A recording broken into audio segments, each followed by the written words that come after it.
यो चितवनबाट आएको डकुमेन्ट्स हो है। हामी 12-14 चोटि तपाईँहरूसँग गफ पनि गऱ्यौँ यही बारेमा।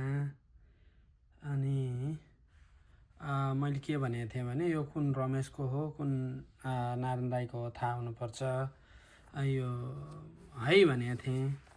यस्तो कच्चा काम हुन्छ यो मैले रेकर्डको लागि मात्रै हो गरेको। अब तपाईँलाई मैले यो डकुमेन्ट्स दिएँ भने कुन नारायण नेउपानेको हो कुन रमेश नेउपानेको हो कसरी थाहा पाउनुहुन्छ।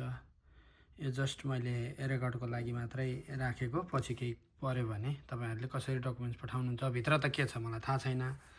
तर म भगवान् पशुपतिनाथले जसरी कसरी पत्ता लगाउने यो कसको डकुमेन्ट्स हो भित्र के छ कुन चाहिँ डकुमेन्ट्स रमेशको हो कुन चाहिँ नारायण दाईको हो भनेर कसरी पत्ता लगाउने क्या काई त है। ल अब यो रेकर्डको लागि मात्रै हो। अहिले मैले तपाईँहरूलाई भनिनँ पछि युएससिआइएसले गऱ्यो भने आज फेब्रुअरी 5, 2026 यो रेकर्ड गराएको छु मैले पठाउनुभन्दा अगाडि। अब यो फेरि नेपाल पठाएर खोलेर अनि कुन हो कुन कसको हो भनेर थाहा पाउन सकिँदैन। अब त्यो गर्दा समय छैन है। कस्तो कच्चा काम। ल